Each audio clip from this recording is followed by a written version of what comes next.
ನಮಸ್ಕಾರ. ಬನ್ನಿ ಇವತ್ತು ನಾವು ಮಾತಾಡೋಣ ಆಧುನಿಕ ಇತಿಹಾಸದ ಅತ್ಯಂತ ದೊಡ್ಡ ವಾಯುಯಾನ ರಹಸ್ಯದ ಬಗ್ಗೆ.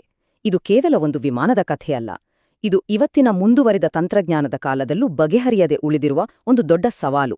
ಮಲೇಷ್ಯಾ ಏರ್ಲೈನ್ಸ್ ಫ್ಲೈಟ್ 370 ಏನಾಯಿತು ವಿಮಾನಕ್ಕೆ? 239.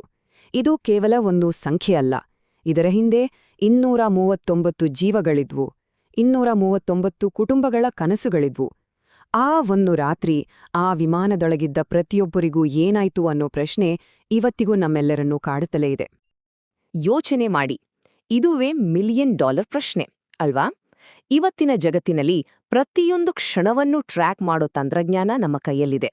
ಹಾಗಿದ್ಮೇಲೆ ಒಂದು ಬೃಹತ್ ಬೋಯಿಂಗ್ 777 ವಿಮಾನ ಯಾವುದೇ ಸುಳಿವೇ ಇಲ್ಲದೆ ಹೇಗೆ ಮಾಯವಾಗೋಕೆ ಸಾಧ್ಯ? ಇದು ಟೆಕ್ನಾಲಜಿಯ ವೈಫಲ್ಯವಾ ಅಥವಾ ಅದಕ್ಕೂ ಮೀರಿದ ಇನ್ನೇನಾದ್ರೂ ಇದೆಯಾ?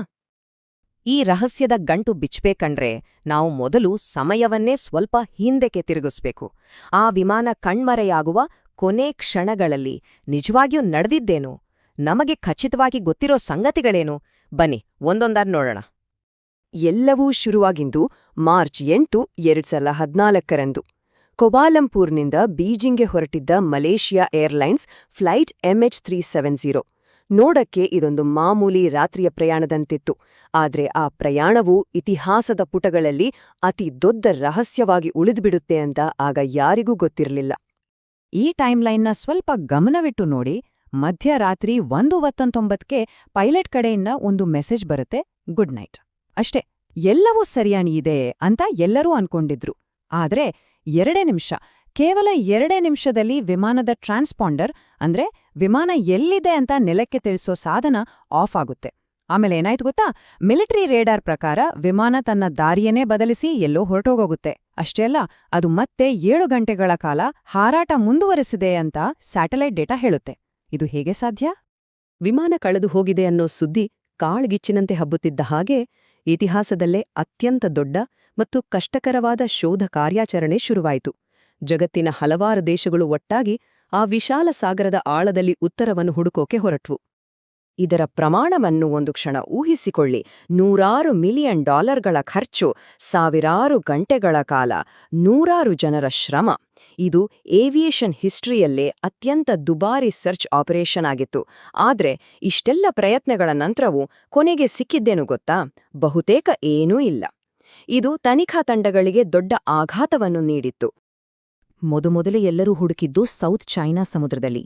ಯಾಕಂದ್ರೆ ಕೊನೆಗೆ ಕಾಂಟ್ಯಾಕ್ಟ್ ಆಗಿದ್ದು ಅಲ್ಲೇ ಅಲ್ವಾ? ಆದ್ರೆ ಇದ್ದಕ್ಕಿದ್ದ ಹಾಗೆ ಸ್ಯಾಟಲೈಟ್ ಡೇಟಾ ಒಂದು ಶಾಕಿಂಗ್ ವಿಷಯ ಹೇಳ್ತು. ವಿಮಾನ ದಕ್ಷಿಣ ಹಿಂದೂ ಮಹಾಸಾಗರದ ಕಡೆಗೆ ಹಾರಿದೆ ಅಂತ.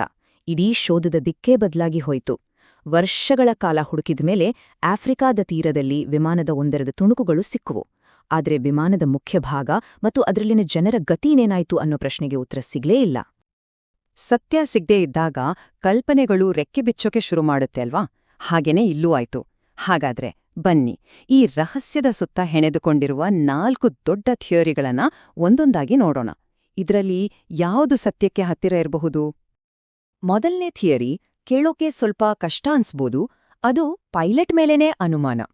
ಅನುಭವಿ ಕ್ಯಾಪ್ಟನ್ ಜಹಾರಿ ಅಹ್ಮದ್ ಶಾ ಅವರೇ ಉದ್ದೇಶಪೂರ್ವಕವಾಗಿ ವಿಮಾನವನ್ನು ಹೈಜಾಕ್ ಮಾಡಿ ಸಮುದ್ರಕ್ಕೆ ಅಪ್ಪಳಿಸ್ತ್ರ ಅವರ ಮನೆಯಲ್ಲಿದ್ದ ಫ್ಲೈಟ್ ಸಿಮ್ಯುಲೇಟರಲ್ಲಿ ಇದೇ ರೀತಿಯ ರೂಟ್ ಸಿಕ್ಕಿತ್ತು ಅನ್ನೋ ಮಾತುಗಳೂ ಇವೆ. ಆದ್ರೆ ಇದು ಕೇವಲ ಒಂದು ಕಾಕತಾಳೀಯನ?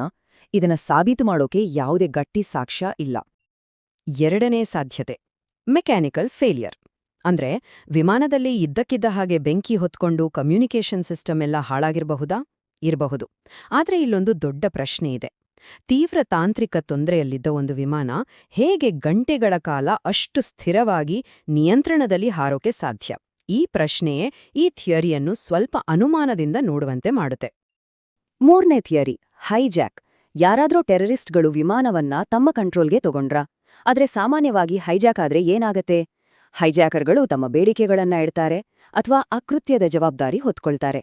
ಆದ್ರೆ MH370 ವಿಷಯದಲ್ಲಿ ಇವತ್ತಿನವರೆಗೂ ಯಾರೊಬ್ಬರೂ ಯಾವುದೇ ಸಂಘಟನೆಯೂ ಮುಂದೆ ಬಂದಿಲ್ಲ. ಈ ಮೌನವೇ ಈ ಥಿಯರಿಯನ್ನು ದುರ್ಬಲ ಮಾಡುತ್ತೆ. ಇನ್ 4ನೇ ಥಿಯರಿ ಇದೆಯಲ್ಲ, ಇದು ಕೇಳೋಕೆ ಸಿನಿಮಾದ ಕಥೆ ಥರಾನೇ ಇದೆ, ಆದ್ರೆ ತುಂಬಾನೇ ಭಯಾನಕ. ಅದಕ್ಕೆ ಘೋಸ್ಟ್ ಫ್ಲೈಟ್ ಅಂತಾರೆ. ಅಂದ್ರೆ ಕ್ಯಾಬಿನಲ್ಲಿ ಗಾಳಿಯ ಒತ್ತಡ ಇದ್ದಕ್ಕಿದ್ದ ಹಾಗೆ ಕಡಿಮೆಯಾಗಿ ಪೈಲಟ್ಗಳು ಸೇರಿದಂತೆ ಎಲ್ಲರೂ ಪ್ರಜ್ಞೆ ಕಳ್ಕೊಂಡಿರ್ಬೋದು. ಆದ್ರೆ ವಿಮಾನವು ಆಟೋಪೈಲಟ್ನಲ್ಲಿ ತನ್ನ ಪಾಡಿಗೆ ತಾನು ಹಾರ್ತಲೇ ಇದ್ದು ಇಂಧನ ಖಾಲಿಯಾದ್ಮೇಲೆ ಎಲ್ಲೋ ಸಮುದ್ರದಲ್ಲಿ ಬಿದ್ದಿರಬಹುದು. ಆ 7 ಗಂಟೆಗಳ ನಿಗೂಢ ಹಾರಾಟಕ್ಕೆ ಇದು ವಿವರಣೆ ಕೊಡಬಹುದಾ? ಸರಿ, ಈ ಥಿಯರಿಗಳ ಲೋಕದಿಂದ ಮತ್ತೆ ವಾಪಸ್ ಬರೋಣ ವಾಸ್ತವಕ್ಕೆ. ಇಷ್ಟೆಲ್ಲ ತನಿಖೆ ಆದ್ಮೇಲೆ ನಮ್ಮ ಕೈಯಲ್ಲಿರೋ ಖಚಿತವಾದ ಸಾಕ್ಷ್ಯಗಳಾದ್ರೂ ಏನು ಮತ್ತು ಯಾವ ಪ್ರಶ್ನೆಗಳಿಗೆ ಇನ್ನೂ ಉತ್ತರ ಸಿಕ್ಕಿಲ್ಲ? ಬನ್ನಿ, ಕೊನೆಯದಾಗಿ ಒಮ್ಮೆ ನೋಡೋಣ. ನಮಗೆ ಗೊತ್ತಿರೋದು ಇಷ್ಟೇ ಸಂಗತಿಗಳು. 1.